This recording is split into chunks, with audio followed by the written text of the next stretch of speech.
하나님 말씀 봅니다. 신약성경 누가복음 22장 54절로 62절 말씀까지입니다. 신약성경 누가복음 22장 54절로 62절 말씀까지 제가 읽어드립니다. 예수를 잡아 끌고 대제사장의 집으로 들어갈새 베드로가 멀찍이 따라가니라. 사람들이 뜰 가운데 불을 피우고 함께 앉았는지라. 베드로도 그 가운데 앉았더니 한 여종이 베드로의 불빛을 향하여 앉은 것을 보고 주목하여 이르되 이 사람도 그와 함께 있었느니라 하니 베드로가 부인하여 이르되 이 여자야 내가 그를 알지 못하노라 하더라. 조금 후에 다른 사람이 보고 이르되 너도 그 도당이라 하거늘 베드로가 이르되 이 사람아 나는 아니로라 하더라. 1시간쯤 있다가 또 한 사람이 장담하여 이르되 이는 갈릴리 사람이니 참으로 그와 함께 있었느니라. 베드로가 이르되 이 사람아 나는 내가 하는 말을 알지 못하노라고 아직 말하고 있을 때에 닭이 곧 울더라. 주께서 돌이켜 베드로를 보시니 베드로가 주의 말씀 곧 오늘 닭 울기 전에 내가 3번 나를 부인하리라 하심이 생각나서 밖에 나가서 심히 통곡하니라. 아멘. 고난주간 특별 저녁 집회 첫째 날엔 유다의 배신에 대해 배반에 대해 묵상을 했습니다. 다시 한번 우리가 가룟 유다라는 인물이 우리에게 가르쳐주는 그가 순기인을 한 게 하나 있어요. 우리에게 귀한 깨달음을 줬다는 거죠. 중요한 한 가지를 잊지 말아야 됩니다. 여러분과 우리 각자가 은혜의 사람으로 살아가는가, 율법의 사람으로 살아가는가를 늘 살펴야 한다는 것을 그가 우리에게 일깨워 준 귀한 교훈입니다. 왜냐하면 유다는 아시다시피 예수님의 총방받는 12 제자 중에 한 사람이었기 때문입니다. 예수님과 3년을 동행했고요. 보냄을 받아 전도도 했습니다. 그리고 귀신을 쫓아내는 권세도 누렸습니다. 병든 자도 고쳤고요. 죽은 자를 살렸고 나병 환자도 깨끗하게 치료했던 치유의 능력을 받은 제자였습니다. 그리고 주님께 당연히 칭찬을 많이 들었습니다. 그런 그가 마지막에 수직으로 곤두박질 쳐 떨어졌습니다. 누구나 빠지기 쉬운 자기 성취의 늪에 깊이 빠진 것이 가장 큰 이유였습니다. 자기 기준의 틀이 남달리 높았던 야망이 컸던 사람이 가룟 유다입니다. 성취 욕구가 굉장히 강했단 말이죠. 보통 강한 게 아니었습니다. 아주 열심히 특심했어요. 그리고 굉장히 율법적인 사람이었습니다. 그래서 우리 각자가 내가 율법의 삶을 사는 사람인지 은혜의 삶을 사는 사람인지 오래 목회한 어느 은퇴 목사님이 이렇게 말씀하시더라고요. 기도할 때 또는 다른 사람들과 대화할 때 내가 한 일이 자꾸 생각나거든. 나느냐 아니면 주님이 내게 해주신 것 그것만 내가 감사하게 생각하느냐 이것만 보면 알 수 있다는 거예요. 내가 한 일만 자꾸 생각나면 거기에 불평이 있게 되고 주님이 하신 일이 생각만 나면 감사가 있게 된다. 과거 영광스러운 성취와 지위가 영원 불변할 것처럼 착각해서 그럼 우리는 자긍해서는 안 된다는 거죠. 우리가 뭘 이뤘다 할지라도 내가 한 게 아무것도 없다는 거예요. 어제 주님 그러면 거기에 더 보탠도 빼도 아무런 원망이 없다는 거죠. 공감이 가는 말씀 해주셨어요. 예수님과 3년을 동행하면서 유다는 자기가 너무 커지고 예수님은 점점 작아졌습니다. 그래 돌이키기엔 자기 욕망과 기준이 이제는 너무 높아져 버려가지고 이게 그거를 내릴 수가 없는 거예요. 자기 욕망과 기준을. 여러분 세례 요한의 모토도 처음엔 얼마나 감동적입니까? He must increase, I must decrease. 예수님은 흥하셔야 되겠고 나는 점점 쉬어야 되겠다. 그랬던 그가 감옥에 갇혔을 때 참으로 아주 모두를 당혹해 하는 그런 고백을 합니다. 오실 이가 당신 맞습니까? 내게 뭔가 대단한 일이 이루어져야 메시아인 건데 내게는 점점점 일이 꼬이는 거예요. 안 된 일만 벌어지고 옥에 갇혀서 내가 언제 죽을지도 모르는 거 있으니까 이분이 메시아 맞아? 그 정도로 주님이 높아져야 하기만 하면 되는데 내 감옥이 있어도 이 요한이 그래 갈등했어요. 오실 그이가 당신이십니까? 깊은 회의에 빠졌던 것이 바로 세례 요한이었습니다. 어찌보면 이제 살펴볼 베드로도 그 거창한 호언장담이 자기가 주님을 지켜줄 정도로 대단한 인물이라고 착각했기 때문에 나온 말이라고 해도 틀린 말이 아닐 것입니다. 다른 사람 다 버리고 주님을 떠날지라도 나는 결단코 주님을 떠나지 않겠습니다. 베드로의 말이거든요. 그러나 여지없이 무너졌습니다. 그러나 그가 다시 설 수 있었던 것은 결국 주님 앞에 서 있는 자신의 원래의 별 볼 일 없는 모습, 완전히 무너지고 깨어지고 내 힘으로 할 수 있는 게 없다라고 완전히 항복하는 주님의 은혜 없이는 살아갈 수 없는 존재라고 하는 것을 다시 철저히 깨달았을 때 베드로는 다시 일어설 수가 있었습니다. 이런 점에서 결국 신앙에는 뭡니까? 내가 커지는 거냐, 주님이 커지는 거냐, 이 두 개의 사이에서 갈등하는 겁니다. 결코 두 개가 동시에 커질 수 없고 동시에 작아질 수가 없습니다. 무엇 하나는 반드시 찌그러들어야 돼요. 그게 주님이냐 나냐의 그거죠. 그러니까 우리는 십자가의 길, 주님의 고난의 길을 묵상하게 될 때마다 언제나 우리 심령의 경건함과 겸손함을 잃지 않고 어린아이가 되는데 목숨을 걸어야 됩니다. 잃어버렸던 참회의 눈물이 우리 눈에 촉촉히 고이도록 해야 됩니다. 이 사람이 눈물이 마르면 그럼 벌써 사람이 율법적이 된다는 거예요. 눈물이 촉촉 그래도 아직도 남은 은혜가 있다는 거예요. 이렇게 기도를 해야 되겠습니다. 다윗의 열쇠를 가지신 주님, 나에게 당신의 거룩한 고난의 성소로 들어가는 문을 열어주시옵소서. 내 문은 그 문이 안 열리거든. 내가 커졌으니까. 그리고 당신의 그 처참한 고난의 모습 속에서 당신의 높고 깊은 외경의 신비를 볼 수 있도록 문을 열어주옵소서. 그리고 우리로 하여금 주님의 영원한 구속의 비밀을 발견하게 하옵소서. 주님이 낮아지신 이유가 무엇인지, 주님이 수치와 멸시를 당하신 이유가 무엇인지, 주님이 고난당하신 이유가 무엇인지, 주님이 십자가를 치신 이유가 무엇인지 이걸 묵상하는 중에 아무것도 아닌 영점의 존재인 우리들을 하나님 백성으로, 하나님 자녀로, 하나님의 거룩한 형상으로 다시 세우심을 깊이 되새기게 하옵소서. 주님, 정말 우리가 예수 안에 있는 자라면 인생의 주인인 우리 끈 것처럼 그렇게 말하고 생각하고 행동하는 삶의 양식을 이제는 버릴 때도 되었는데 아직도 힘이 서툽니다. 이리 부딪히고 저리 튕겨나갑니다. 주님, 한없이 가벼운 우리의 존재의 모습 어찌하면 좋습니까? 우리를 불쌍히 여겨 주시옵소서. 이게 우리의 통하는 고백이 되어야 되는 거예요. 자, 베드로의 부인에 대해 좀 더 자세히 들여다봅니다. 십자가 길을 걸어가시던 예수님께서 이 땅에서 사시는 동안 가장 가슴 아프고 가장 뼈 아픈 그 고통이 뭐였을까? 아마도 유다의 베반이었고 베드로의 부인이었을 겁니다. 베반은 좀 더 강력하게 등을 돌리는 거고 부인은 좀 더 강도가 약하고 똑같은 거지만, 왜냐하면 그 어떤 상황에서도 이 두 사람은 믿을만 해서 끝까지 가야만 했던 그런 충성스러운 제자들이었기 때문입니다. 가룟 유다가 머리형이었다고 하면요, 이 베드로는 행동형이었습니다. 그렇게 주도 면밀하지 못했고 생각이 좀 깊지 못했던 것이 베드로였습니다. 이해심보다는 감정에 휩싸여서 충동적으로 행동했던 사람이 베드로였습니다. 불타는 뜨거운 마음은 있었어요.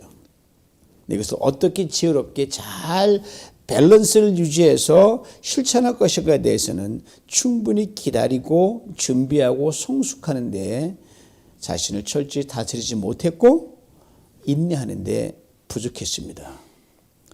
복음서 나타난 베드로는 앉아서 계산해 보지 않고 덥석 싸움에 끼어들었다가 낭패를 당한 사람의 모습이 바로 베드로의 모습 같습니다.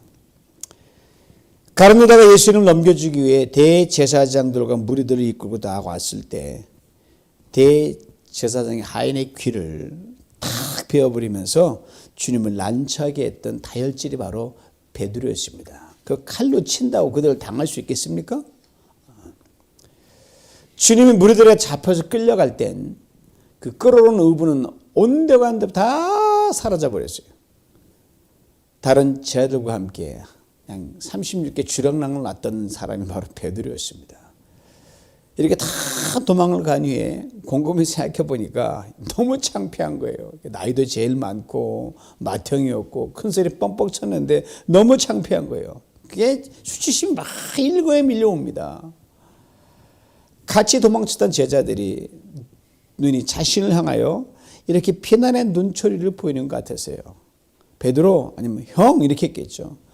아유 그렇게 호언장담한 큰 소리 치더니 뭐예요 이게. 이전에도 예수님은 어떻게 되셨는지 우리는 겁나서 못 가겠지만 당신은 그 큰 소리 친 사람 아니에요? 가봐야 하는 거 아닙니까? 이렇게 눈초리를 보냈어요. 이런 상황에서 오늘 본문은 베드로가 어떻게 했는지 이렇게 증거합니다. 오늘 보면 54절입니다. 예수를 잡아 끌고 대제사장의 집으로 들어갈 새 베드로가 멀찍이 따라가니라. 그래도 나름대로 이렇게 제자들의 그 눈치를 두고 어떻게 하든 쫓아왔어요. 마음은 없었죠. 끌려서 갖게 되는 관심이 무엇인지를 이 한 절의 말씀이 분명 우리에게 일러줍니다.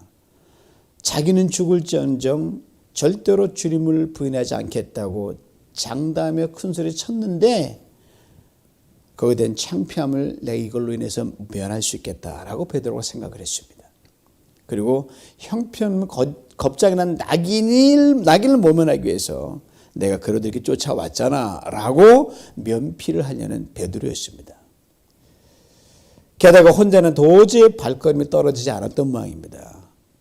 그래서 베드로의 부인을 기록하고 있는 다른 복음인 요한복음을 보면 그렇다는 걸 추측할 수가 있습니다. 요한복음 18장 15절이에요. 시몬 베드로와 또 다른 제자 한 사람이 예수를 따르니 이 제자는 대제사장과 아는 사람이라 예수와 함께 대제사장의 집 앞에 들어가고, 여러분 요한복음 필사하면서 이 구절 아마 적으셨을 거예요.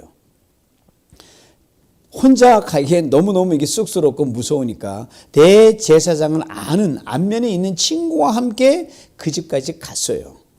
친구는 먼저 들어갑니다. 베드로는 문 밖에 서 있습니다. 저는 요 대목에서 털리는 궁금증이 있어요. 친구가 먼저 들어가고 자기는 문 밖에서 기다리고 있거든요. 그 기다리는 동안 베드로가 무슨 생각을 했을까? 상상을 해봤어요. 아마 그 문이 열리지 않고 어느 정도 시간이 가면 그냥 난 여기까지 왔으니까 들어가려는데 못 들어가 어떡하냐, 그냥 발걸음을 돌려야겠다, 이렇게 생각하지 않았나, 그런 상상이 들어갑니다. 충분히 그럴 수 있죠. 이런저런 생각을 하는 사이에 그냥 생각했다 문이 삐걱하고 열리는 거예요. 그리고 먼저 들어갔던 친구가 나오더니 문지기 허락을 얻고는 베드로를 데리고 대제사장의 집으로 들어갑니다. 혹시나 했는데 이제는 영락 없이 예수님이 계신 곳으로 따라 들어갈 수밖에 없는 처지가 됐습니다. 이제는 뒤를 돌아설 수가 없어요. 그냥 가는 거예요.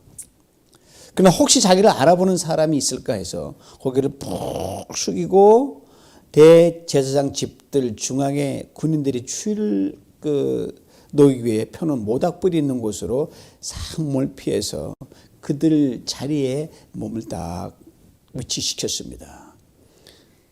군인들 팀에서 불을 쬐고 있는데 베드로의 시선이 어디로 향했는지 아십니까? 오늘 보면 56절은 이렇게 말해줍니다. 베드로가 불빛을 향하여 앉았다. 그냥 넘기기에는 아주 의도적인 베드로의 그 눈길입니다. 베드로가 불빛을 향하여 앉았다. 이게 불 쬐러 온 게 목적이 아니잖아요. 그러면 베드로가 바라봐야 할 곳은 어디예요? 고개를 돌려서 저 안쪽에서 재판을 받고 계시는 예수님께 향했어야 했어요. 적어도 눈길 하나는 희끗희끗 돌아봤는데 그조차도 없는 거예요. 떨어지게 이 불빛만 봤어요. 어차피 그렇게 하려고 들어왔으니 그렇게 해야 되는 거 아닙니까? 시간이 흘러갑니다. 따스한 온기를 느끼며 베드로는 어느새 군인들 그리고 대제사장의 하인들과 섞여가지고 저들과 동화되는 한 무리에 불과했습니다. 이 상황에서 베드로의 모습을 누군가가 나름대로 상상해서 글로 적어놓은 걸 읽어봤어요. 베드로는 이렇게 무리들 틈에서 불을 쬐는 동안에 분명 자기 신변도 보장을 받고 자신이 이렇게 대제사장의 집 깊숙이 들어와서 예수님과 어느 누구보다도 가까이 있었기에 주님을 내가 버리지 않겠다 약속을 지켰노라고 다른 사람들에게 떳떳이 말할 수 있는 구실을 얻을 수 있게 됐습니다. 참 상상력 뛰어나죠.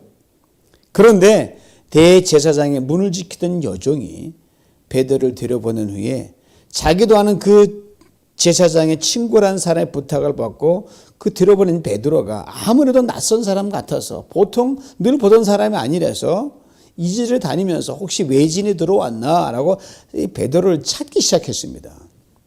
이웃과 군인들이 모여 불을 쬐는 그곳에 와서 한 사람 한 사람 이 여종이 하나하나 얼굴을 살피는 거예요. 그리고 그 무리들 틈에는 베드로를 발견한 겁니다. 그리고 이렇게 묻습니다. 당신 나사렛 예수와 함께 있지 않았느냐? 대제사장과 친구인 사람이 데려보냈는데 설마 이런 일이 있으리라고는 상상도 못했을 겁니다. 한번 생각해 보세요. 내 딸은 가장 안전하다고 피한 곳에서 이처럼 갑작스럽게 위기를 닥친 베드로가 얼마나 당황했을까? 여기서 우리는 한 가지를 또 하나 깨닫게 됩니다. 내가 피한 곳이 우리는 안전지대라고 하지만 사실 거기가 더 위험할 수가 있는 게 해상 논리 아닙니까? 어디가 안전지대나 주님께 시선을 둔 곳, 주님이 계신 곳이 가장 안전지대라는 것, 이 베드로의 이 모습에서 우리는 다시금 일깨움을 받습니다. 찬송가 70장에도 이런 가사가 나오잖아요. 피난처에 있으니 환난을 당한 자 이리 오라. 땅들이 변하고 물결이 일어나 산 위에 넘치되 두렵지 않네. 이방이 떠들고 나라들 모여서 진동하나 우리 주 목소리 한 번만 바라면 천하의 모든 것 망하겠네. 만유주 하나님 우리를 도우니 피난처요 세상의 난리들 그치게 하시니 세상의 창검이 쓸데없네. 높으신 여호와 우리를 구하니 할렐루야. 괴로움이 심하고 환난이 극하나 피난처 되시는 주 하나님. 당황한 베드로가 처음엔 애써 태연하게 반응했습니다. 여자여, 내가 그를 알지 못하노라. 이쯤에서 멈출 줄 알았습니다. 그런데 이 여자와 베드로가 나누는 대화를 듣고 이제는 더 많은 사람들이 베드로를 주목하기 시작합니다. 눈썰마긴 어떤 사람이 베드로에게 의심의 눈초리를 갖기 시작합니다. 그리고 조금 전 여인이 말한 것과 동일한 말을 베드로에게 합니다. 너도 그들과 한패 아니냐? 이번엔 베드로가 좀 더 큰 소리로 답합니다. 이 사람아, 나는 아닐세. 그리고 자리를 옮깁니다. 이번에 다른 사람이 따라 붙습니다. 그리고 정색을 하며 이렇게 말합니다. 이 사람 맞아요. 나사렛 예수와 함께 있었어요. 말투에 영락없는 갈릴리 사람이잖아요. 베드로가 이번에 아주 강한 톤으로 말합니다. 이 사람은 나는 내가 무슨 말 하는지 모르겠다. 마태복음 7장 26장 74절에 이렇게 증거합니다. 베드로가 저주하며 맹세하여 이르되 내가 그 사람을 알지 못하노라. 예수님과 자신의 관계를 정면 부인까지 했습니다. 그리고 잠시 후 닭이 웁니다. 일단 한번 미끄러지기 시작한 베드로. 거듭거듭 더 심하게 미끄러져 내려갑니다. 이제 자신의 정체가 완전히 드러나 버렸습니다. 이제 베드로 어떻게 해야 이 상황을 모면할 수 있겠습니까? 두 가지로 압축할 수 있어요. 하나는 솔직하게 자기가 거짓말을 한 거 다 얘기하고 내가 비겁하게도 부인했다는 걸 밝히는 겁니다. 어려운 일이죠. 다른 하나는 철저하게 완전히 안면 몰수하는 뻔뻔해지는 겁니다. 극단적인 거짓말을 지어내는 겁니다. 베드로는 후자를 택했습니다. 그는 철저하게 무너졌습니다. 한 번, 두 번, 그리고 거듭 세 번이라는 부인으로 베드로의 목소리는 점점점 커졌습니다. 여러분, 거짓말은 그냥 소리가 뻥뻥거리거든요. 쳐야 이게 진실처럼 보이게 하니까요. 그럴수록 그의 갈릴리 방언이 점점 터져 나온 거예요. 더 확실해지는 거예요. 너무 맞구나. 감출 수도 없고 도망갈 수도 없어졌습니다. 베드로 예수님과 함께 있었던 사람으로 밝혀졌기 때문입니다. 여기서 우리는 위에서 깨달은 걸 다시 한번 확인하게 됩니다. 이 넓은 세상을 살아가잖아요, 여러분. 내 작은 존재가 진정 숨을 곳이 없을까? 세상 많은데 피할 곳이 없을까? 기대할 수 있겠지만 여러분 살아보니 어때요? 그렇지 않다는 게 세상은 알잖아요. LA가 넓은 것처럼 보이지만 몇 사람 건너면 다 아는 게 LA 바다인 것처럼 좁아요. 그래서 세상은 나를 들춰낼 뿐입니다. 오직 나를 감싸주고 지켜주고 숨겨줄 품, 주님 품이며 아버지 품이라는 한 가지 사실만은 분명합니다. 여기서 우리는 한 가지 궁금증을 가지게 됩니다. 베드로가 주님을 부인했습니다. 달기 울었습니다. 더 이상 내가 그와 함께한 사람이 아니다라고 이 집요하게 베드로를 네가 그와 함께한 사람은 집요하게 베드로를 계속 여러 번 괴롭히던 그 사람들이 이제 안 보여요. 그토록 베드로의 정체를 들춰내는데 혈안이 되었던 사람들이 더 이상 그를 괴롭히지 않고 내버려 뒀을까요? 성경은 침묵하니까 더 이상 알 길이 없습니다. 딱 세 사람으로 끝났나 알 길이 없어요. 그런데 오늘 본문에서 한 가지 힌트를 얻을 수 있습니다. 베드로가 예수님을 3번 부인하는 순간 닭이 울었습니다. 그리고 그 순간 일어난 일에 대해 오늘 보면 61절 이렇게 기록합니다. 주께서 돌이켜 베드로를 보시니. 첫 번째 숨죽이면서 내가 무슨 산도인지 모르겠다 했던 베드로의 부인. 두 번째 완강의 목소리 톤을 높이면서 했던 베드로의 부인. 그리고 단호하게 큰 소리를 내며 나는 그를 전혀 모르고 상관없다 라고 베드로가 3번째 부인했을 때 사람들은 다 멈췄지만 그 소리를 주님은 들으셨습니다. 그리고 처절한 상황에서 베드로를 긍휼히 여기시며 돌아보셨습니다. 베드로와 눈이 마주치셨습니다. 사랑하는 성도 여러분, 이 모습을 읽더는 너무너무 이 주님의 눈빛이 너무너무 귀하고 감사한 거예요. 왜요?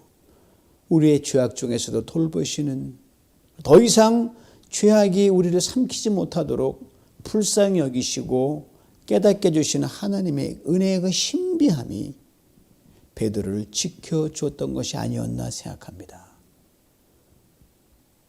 예수님의 눈빛에 다른 모든 분들이 괴롭히지 않고 떠나갔더란 말이죠. 마치 욥을 시험하러 왔던 사단에게 생명을 건드리지 못하고 한계를 지어주신 것처럼 베드로의 연약함을 아시고 사단이 더 이상 베드로를 가혹하게 몰아보지 못하도록 주님이 지켜주신 그 주님의 그 긍휼의 눈동자, 주님의 그 눈길 속에 담기는 메시지가 무엇인가를 상상해 봤습니다. 아마 이랬지 않았나 싶습니다. 그래 얼마나 힘들고 괴로웠니? 자 이제 닭이 울었다. 곧 새날이 밝을 것이다. 비록 나를 부인했지만 나를 이처럼 가까이 쫓아왔던 내 모습에서 나를 향한 내 마음이 무엇이든 다 안다. 다시 일어서거라. 그 후 베드로는 어떤 그를 지적하는 말에도 베드로는 그것이 별로 두렵지 않았습니다. 주님과 눈길에 마주쳤기 때문입니다. 사랑하는 성도 여러분, 주님과 눈길이 마주친 어떠한 고난과 역경 속에서도요, 세상으로부터 우리를 주님이 향한 그 시선이 우리를 지켜주신다는 것, 이걸 잊지 말아야 됩니다. 주님과 담신 눈이 마주치는 예수님은 저들의 손에 끌려 어디론가 가버리셨습니다. 군사들도 그 뒤를 쫓았습니다. 혼자 남은 베드로 황급히 대제사장의 집을 빠져나옵니다. 아무도 없는, 더 이상 자기를 향하여 너 한패 아니냐라고 하는 사람 아무도 없는 그 상태에서 한적한 곳으로 베드로가 찾아갑니다. 이에 오늘 본문이 이렇게 증거합니다. 베드로가 주의 말씀 곧 오늘 닭 울기 전에 내가 3번 나를 부인하라 함이 생각나서 밖에 나가서 심히 통곡하니라 생각이 났다고 했습니다. 그렇습니다. 하나님 우리의 죄악 중에도 수시로 우리에게 깨달음을 주시고 당신의 말씀이 생각나게 해주십니다. 그때 우리는 그 머물던 죄악의 자리에서 오늘 베드로처럼 통곡의 자리로 신속히 옮겨가야 합니다. 베드로의 눈물 속에 얼마나 많은 것이 들어있습니까?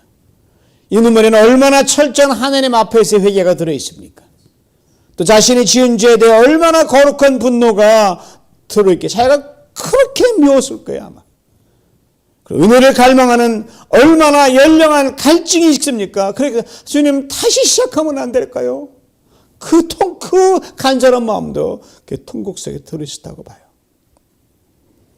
바울이 이런 말 했지 않아요? 죄가 넘치는 곳에 은혜도 넘친다. 바로 이 상황이 베드로에게 임했습니다.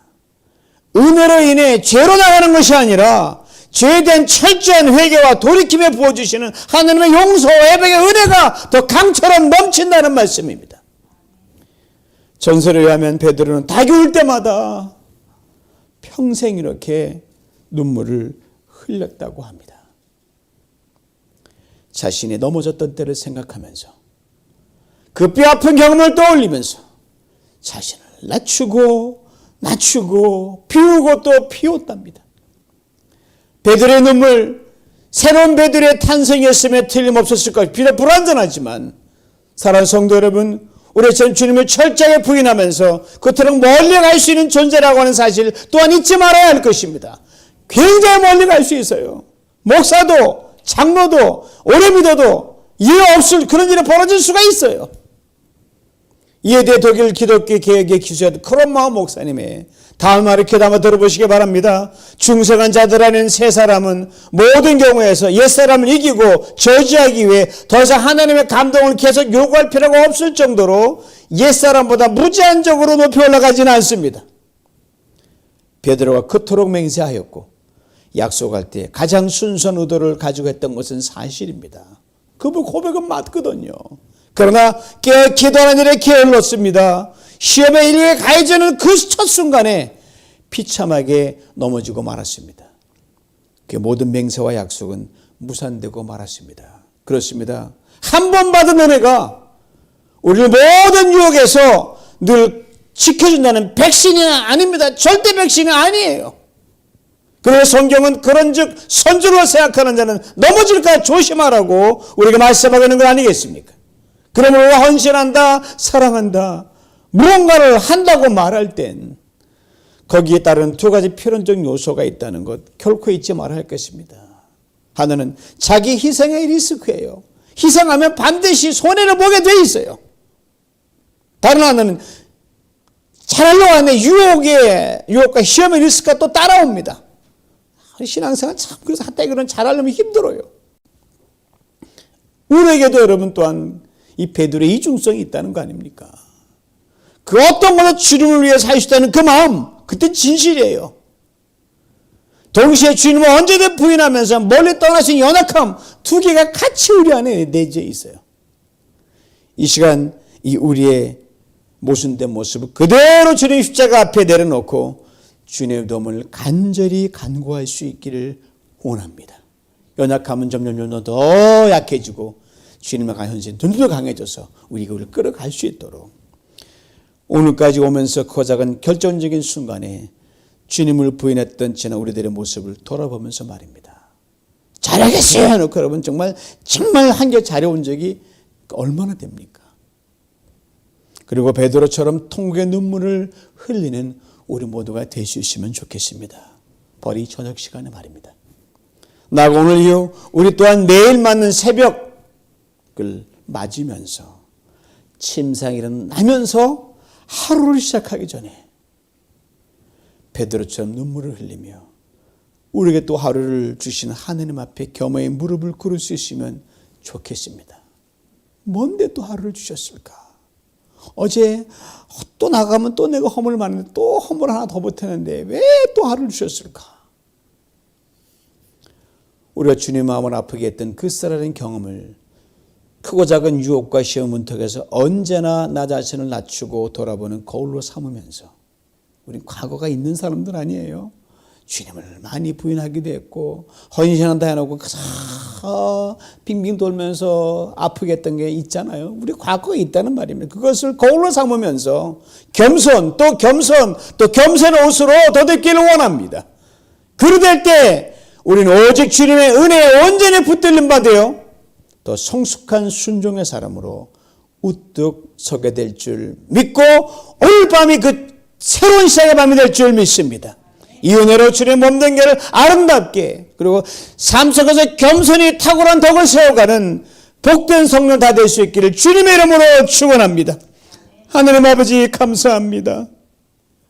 어제는 유다의 배반을 이어 오늘 아버지 하나님 충성되게 나가야 될 베드로의 부인을 다시 한번 보면서 그들은 아버지 주님이 탁월한 장점 때 끄집어서 직접 핸픽한 사람들인데 우리는 그들보다 나은 게 없어서 이들의 일이 남의 일이 아님을 다시금 깨닫습니다. 하나님, 우리가 뭘 자랑할 수 있겠습니까? 아니 했다면 뭘 했겠습니까? 다 주님 때문에 한 일 아닙니까? 아버지 하나님, 내 삶에 어떠한 좋은 일이 있든 주님보다 높아지지 않고 우리는 점점 작아지고 다 주님께 고백할 수 있는 겸손함으로 띠띠워 주시기를 원합니다.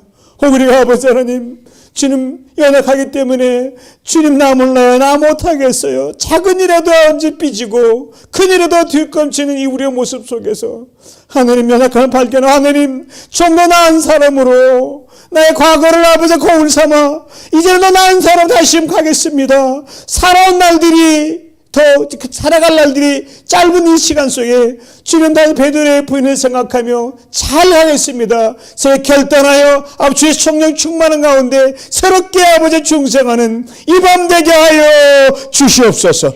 예수님의 이름으로 기도하옵나이다. 아멘.